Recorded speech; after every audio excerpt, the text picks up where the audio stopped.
Welcome to the Nerd Party. Maximum warp.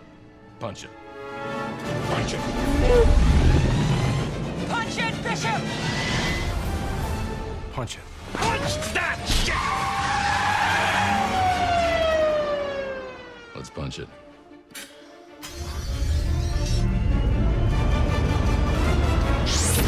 Hello, everybody. Welcome to Punch It, episode 84. My name is Charlene Schmidt, and with me, as always, is... Tristan Riddell. Hello, Tristan. We are here today to do one of our very favorite things. We are going to write something on the fly. We have no idea where we're going to go with it. I have zero ideas going in. I don't know about you. My whiteboard is as just squeaky clean as can possibly be, and we're going to spin something out of nothing today. What do you think about that? This is one of our favorite things for multiple reasons. First, because it's a lot of fun. It draws on our complete encyclopedic knowledge of the history of Trek in every episode we've ever seen and every character we know. And so it really tests us, it stretches us, and yes, sometimes it does. It can be really great, it can be just okay. But the second reason is because we need to do zero research and can just turn on the mic and go and have no preparation. It's true. I mean, for the lack of preparation, we make up for it in being on right now and spinning gold out of absolutely nothing.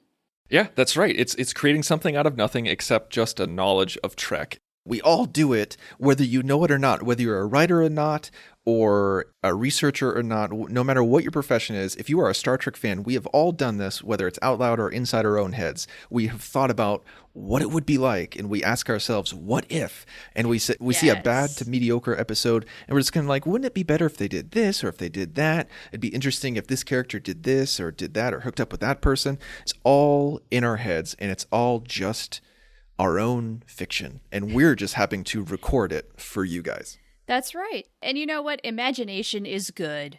It's a good exercise. We should all do more of it. It's true. It's funny. I've been actually, my wife and I, we've been watching Community, and we could never really get into it before. We've tried it a couple of times, and we just saw the first couple of episodes, and we're like, it's not really us. So many of our friends are talking about it, but it's just not for us. We said, we're like, okay, we're going to give it a real college try, and now we're addicted. We're on season 4 already, or in the middle of season 4, and oh wow, there's this one character, Abed, who has a dreamatorium. It's the second bedroom of his apartment. Troy and Abed use it, but it's really Abed's, and they painted it to make it look like a TNG holodeck. Nice. And that's straight up what it is. Like, it's a total ripoff on purpose, but they call it the Dreamatorium. And what they do is it's just an imagination space for them. They literally just walk in and imagine that they're someplace else. And it makes me laugh because it's deemed silly for adults to do that. And while that can be silly for adults, I think we need to have those creative outlets. We need to have those moments and those times where it's just pure creation, where you don't worry about budget. You don't worry about having to go out and get the materials. You just think crap up and create stories like you're around a campfire and just making it on the fly. That's such a healthy thing too, which is why I do think we need to do more of it in our lives. It's good to disconnect. We all need a break from reality. We need creative outlets. We need things to make us happy. And while I love this idea of like an actual room that's a holodeck, that's an imagination space, you know, you don't need a physical space. We've got it all right here in our brains. We can do it at will with a little bit of discipline. Right. So why don't we exercise a little discipline right now? Start crafting something, anything. Let's go ahead and clean off the whiteboard, make it nice and clean. Now, have I told you that I actually have a whiteboard in my new house? It's set up in my office. No, that's awesome. Yeah, I'll take a photo and then I'll put it on Twitter so that everybody can see it. It's a smaller whiteboard, but it is indeed a whiteboard, and I put it up because of our podcast. Side note. You and I live far apart. Yes. I live in the Chicagoland area. You live in the greater Los Angeles area. Yes. And we wish that we were together more, obviously, because we're friends. Oh, totally. And I would love if this existed, where the holodeck existed, but it was also like a mix of Sunkatse, where we could broadcast our holographic selves to each other and into a room. Wouldn't that be cool? And I think it's funny because you and I would just stand together in front of literally a whiteboard and write this stuff down. Like, what would we do? We would. And then we could record it. People could see us sketching it all out. And the thing is you could have a holographic whiteboard. It could be as big and ginormous as we could possibly want. No budget necessary. It would all be so amazing. Damn it, why don't we have holodecks? Damn it. No, there's so many times like we're like my wife and I are watching all these docs on Netflix about like future tech and what's possible and what they're working towards, and we're just like, I want it now. I'm tired of waiting 5 to 10 years. Forget even the holodeck. Let's just get a transporter so that I can come to Chicago or you can come to LA. We'll buy the stinking whiteboard and there we go. Done. It's true. We don't need a holographic one. Okay, well, let's go ahead and write the story. I mean, all we have done for preparation is decide we're going to do something on the fly, blank slate. Is there any particular direction, any series, any character, any particular area of Star Trek lore that gives us a direction that we want to go in? Because I've got nothing. For real, nothing. Well, usually what we do is we start, when we had just a Voyager podcast, we're like, okay, what character have we not focused on in a long time? True. Well, because there was kind of like a finite amount. Just like 7 or so, 7 characters that we had to choose from. Now we have a whole bunch more. Yeah. And so I feel like we need to start with, what show should we start with? I feel like the last time we did this, I feel like we might have visited Voyager again. And it's been a long time, but I think you're right. And then I think maybe the time before that, it was DS9. Maybe TOS. And there was a stretch when we did a lot of TNG. Yeah. What are you itching to do? Because I kind of feel like we could do anything and get away with it. We're not overkilling anything. I feel like we might need to do Enterprise. I'm down with that. I'm down for some Warp 5. So you're comfortable with doing Enterprise. All right, let's go ahead and do that then. Let's do that then. So Enterprise, which character should we focus on? We got Archer, we got T'Pol, we got Reed, we got Trip, we got Yoshi, we got Malcolm. The last time that we did Enterprise, I believe we kind of retconned Trip and T'Pol into our own little canon space. So we can't go there. And then before that, we did a Travis Mayweather story. So that leaves everybody else. We have talked a little bit about Phlox. Right. Yeah, we did just recently do that. And his polyamorous relationships, yeah. What about Hoshi? She's such an unknown. They did not give that character justice. Yes, Hoshi, and I just accidentally called her Yoshi when I was listing off characters. Are you playing some Mario lately? Oh my gosh. Oh, that's Mario Kart, yes. So let's ignore that I just did that. So Hoshi, yeah, I feel like Hoshi could get some love. The problem with Hoshi is the problem with Hoshi. It's that... Yes, it's paradoxical, isn't it? It's kind of like the problem with Beverly, is that there's so little to work with. Right. So, I mean, we're going to have to do some serious building if we work with her. Do you want to do some, like, future stuff? Like, what happened to Hoshi later on? Do we want, like, here's the thing. Do we want to do pre-Enterprise, during Enterprise, or post-Enterprise? Let's go post-Enterprise. I kind of like the idea of maybe shaping Hoshi's future. So, according to Memory Alpha, Hoshi Sato, she told Travis that she was going to go back to Brazil just for a little bit after the ship was decommissioned. Now, the thing is, the ship was decommissioned in 2161, and she was still an ensign. Okay, wait. She was an ensign that whole time? Total Harry Kim syndrome. Absolutely 100%. What the hell? I have no idea what's going on, but it says that she retired from Starfleet in the mid-2160s, so just 4 or 5 years later, but she retired as lieutenant commander. So as an ensign, that's lieutenant junior grade, lieutenant senior grade, and then lieutenant commander. So she jumped up 3 ranks within 4, maybe 5 years. Okay, granted, she was massively overdue for a promotion, but really? What could have possibly happened in those few years to make her jump that quickly? Let's talk about it. Let's do that. Now, do we want to connect this at all to what she does just after her Starfleet years, which is kind of solidifying the universal translator? That's kind of like her big claim to fame, is that's what she's known for. I think we can tie it together. I have something in mind. Okay. Well, I guess let's jump to the end real quick. I think maybe that's what causes her to retire from Starfleet, where they give her the rank of lieutenant commander, and because like she did something awesome, but then she's like, you know what? I want to focus on the UT, and I can't do that as a member of Starfleet. I'm going to go to like the Daystrom Institute or something like that, something that we know where we're like, I need to work on this full time. I can't be on a starship flying around. I got to be focusing on this full time, something like that. So maybe that's why she retires, but she can still contribute to Starfleet as well as the Federation, but just not as a traveling member. Now, do you suppose, this is just a random idea, she decided to leave Starfleet to maybe go from world to world, absorbing various languages and then incorporating them into the Universal Translator Matrix? Now, you would think that serving on a Starfleet ship, that would enable her to do that, but a lot of times a mission, you go there, something happens, it resolves itself or doesn't, and then you're off to the next planet. Maybe she needed more time there, and maybe that is what prompted her to say, no, I need to be here like 2 months minimum to absorb this language, this culture, these people, and being on a ship, that's just not feasible. I like where your head's going. I like that idea. I think we should go down that thread. But at the same time, we got to think about the limitations of warp back then.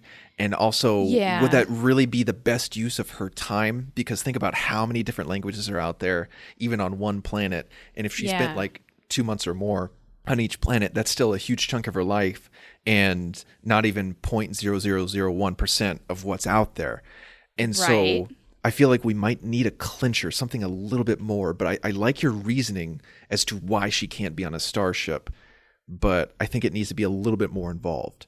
So let's kind of determine the course of that. Maybe we figure out the ending and then walk our way back. Okay, I like where your instincts are going. What if she finds a planet and it is inhabited by a world that's even more densely populated than Earth and has even more cultures than Earth and even more languages.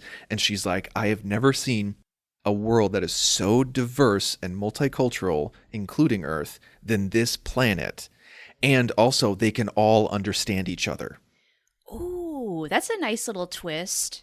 Because if they've got so many different languages going on, like think about what if, you know how like in, let's just say even London, there's different dialects of English, but they all have their own distinct. What if there's various languages within this culture that vary from territory to territory, however you want to define it, and there's just so much language to possibly absorb? And then if there's the catch that they all understand each other, how and why do they do it? Maybe that's what gets her to leave, where she's just like, I have to spend a big chunk of my life here. I cannot leave this place. And maybe the how is maybe what enables her to really solidify the matrix of the Universal Translator. Maybe there is some, I don't know, some algorithm she can program that just helps it really pick up on a language instantly, which is how when they encounter a new race of people, it can take the language, dissect it, and actually make something come out that is semi-coherent. Okay, here's the thing is that like so many people have criticized the Universal Translator and saying like, well, why aren't their mouths moving like this, or why can't they do that? And it just gets to the point where you're just like, shut up. It's a TV show. We need to just accept that it works and then move on, because Science what you're talking fiction. Exactly, because what you're talking about would be horrible if they actually were sticklers to the rules. It just wouldn't work. No. But there is one reference to the Universal Translator in the original series. Well, there's more than one reference, but there's one specific reference that I'm thinking of. I can't remember the episode, but Kirk talks about the UT and how it works off of brainwaves. Ooh, okay. That's something that we don't really touch on. Again, even in Enterprise, it's really just language-based and vocal-based and everything like that. Even in TNG, it's really just, they're like, oh, we need to take some time for the Universal Translate to check the dialect patterns and everything like that. But no mention of brainwaves again. So what if she discovers this planet? All of the cultures have different languages, like vastly different languages, but they don't need a universal translator. They just can talk to each other in their native language. And she's like, well, it has to be impossible for one person to know this many languages. So how are they really communicating? Right. And then she cracks the language of it, but then she also cracks that they communicate via brainwaves as well as vocalized language. And that's where she's like, damn, that's what the UT needs to do. But they're not talking telepathically. It's No. got to be something really highly developed in the brain center that processes language. Yes, yes. Like it's brain waves that help interpret the vocalized language and helps them understand it. Yeah, something that no other race she's encountered before has. Yes, exactly. Like I'm so glad that you pointed that out. It's not telepathy. It is somehow some alien thing. Like ears and the mouth and the brain waves all work in tandem. Thinking of evolution here, that maybe this is just what they needed to actually communicate with each other. Yeah, something along those lines. And so that's where she's just like, holy crap, I never thought of that before. I only focus on vocalization. But what if you focus on vocalization along with brain waves? We have the power, we have the technology, let's do it. And so she changes the Federation forever. Yeah. Oh, this is cool. Or maybe that's what bumps her up to lieutenant commander, is that she, at the end of Enterprise, she's a lieutenant junior grade. And then she goes and she discovers this planet. And then she does this thing. They bump her up. They're like, listen, you need to have a commander rank. What we can give you is lieutenant commander. And that's when she's like, you know what? Thank you very much. I developed the UT. I like the modern UT. Thank you very much for the lieutenant commander rank. But I have to make this my number one priority. And so I'm going to continue to perfect this. And that's when she leaves. Do you suppose Starfleet gives her that rank to give her some authority, but with that authority comes responsibilities she doesn't want, and that's why she retires? I think that's perfect. Where it's just like, we're giving you this commission. And maybe she accepts it, but then realizes I'm now just like an administrator. I got to be in the thick of it. I got to keep working. I got to keep doing this. Yeah, she's doing maybe way more paperwork than honestly she has time for, because she can't do both things. She's got other responsibilities that come with this rank that she does not want. Maybe she has to oversee other people or something. I don't know. Or she's like the head of a department and she's getting distracted by other things from other people. And she's just like, no, this is distracting me from what I really want to do. Bye. Bye, Starfleet. Yeah, I think that's the thing, is that like, it's not like she's not going to help Starfleet out, or She's not going to not continue her work with the Federation. It's just, I don't need to be on a starship. I don't need to be on a USS anymore in order to do this job. And she's not necessarily interested in getting a promotion. She's not on a command track. She doesn't want to be a captain someday or anything like that. She's really content and excited and energized by doing what she's doing right now. So really, like, the rank means nothing to her. Even I don't know if it's right to say, but maybe even the commission doesn't necessarily mean anything to her. Maybe she has to come to terms with that. This is not congruent with the rest of what I'm doing, if that makes any sense. Because, I mean, if you think about the early days of Hoshi, Archer really had to kind of convince her to go out there. She was happy teaching in Brazil. That's true. I always forget that she had to be coaxed into going out there. And the only thing that interested her was being on the frontier of learning new languages and having free reign on how to do that. So maybe our story is that with this promotion, she's kind of getting stretched in all sorts of different directions. She's trying, I think at this point, to really embrace everything as much as she can, because she's been entrenched in Starfleet for a little while now. So she's kind of used to the discipline. She likes protocol. She enjoys life on a starship at this point. And I think maybe the goal is to get her back to the heart of hearts, what really matters to her. She loses sight of that for a little while, and she appreciates the life that she's built, but now it's time to get back to basics. And then ultimately, she's got a bigger goal in mind, and the rest of this stuff with Starfleet is actually hindering her ability to do it. Now, one thing that I would love to throw in there, because we've only been going for a little over 20 minutes, but I feel like we have our story. Essentially, we've got the bones. We have the bones. I feel like it would be interesting if we added in some personal stuff where maybe on this planet, it's a little bit of like the Cisco syndrome, where she goes and she just falls in love with it, where she's just like, this is my home now. This is where I want to call home. And this is with like Cisco and Bajor. To him, Bajor was just an alien planet for Cisco, but then he's like, no, I'm going to retire here. I'm going to raise a family here. This is my home.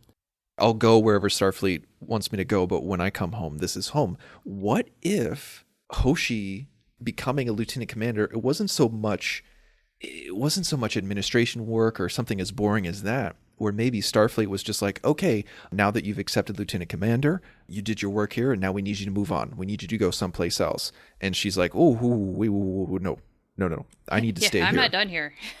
Yeah, and so what if it was because of the love of language, because they had so much to teach her, but also because maybe she develops a relationship with somebody?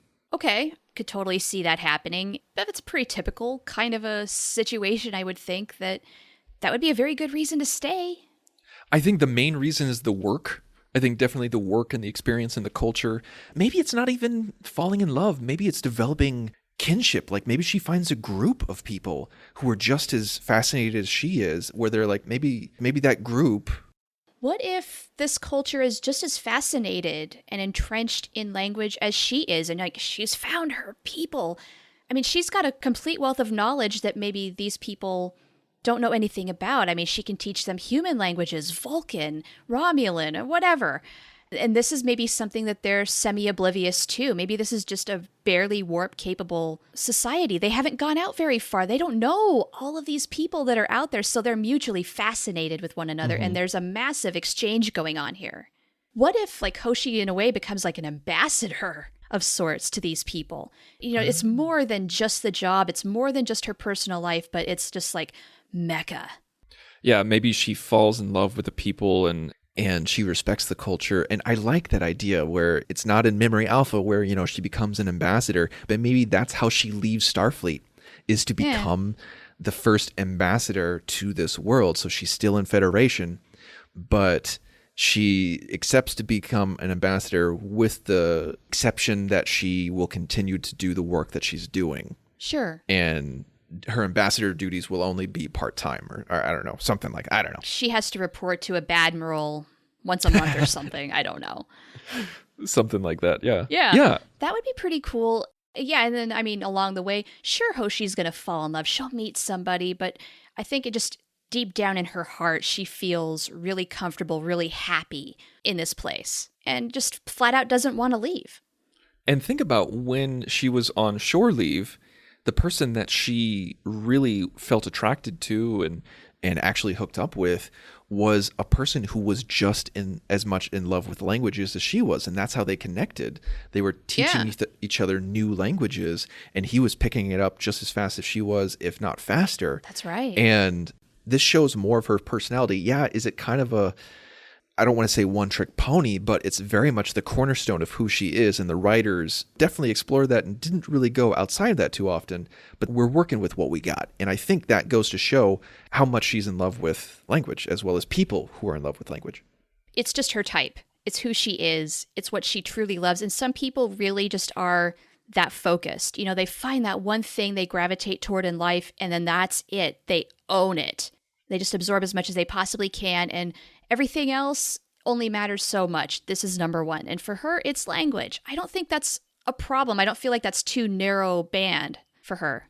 I interviewed an individual for work. I'm a video producer, for those of you who don't know. I interviewed a person who is very successful in her field. She has done crazy amounts of work in social justice.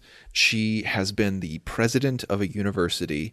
She has been the chair of departments for other schools, and she was even the curator for a museum at the Smithsonian.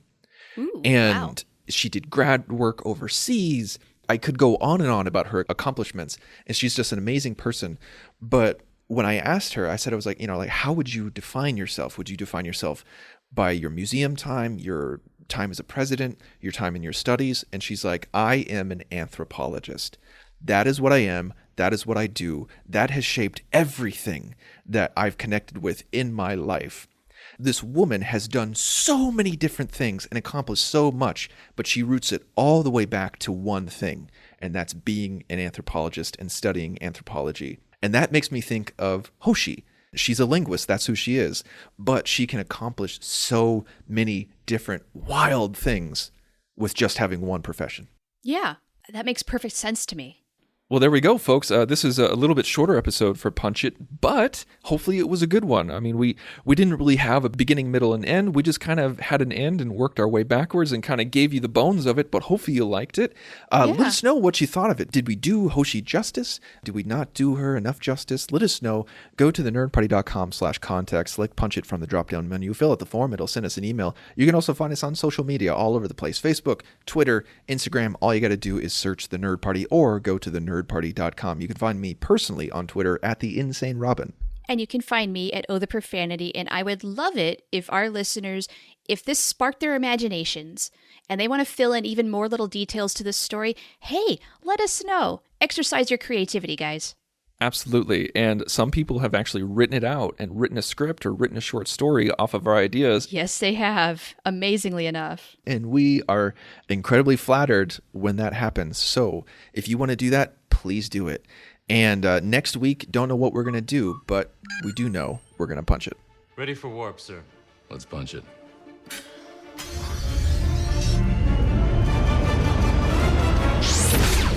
Join the revolution.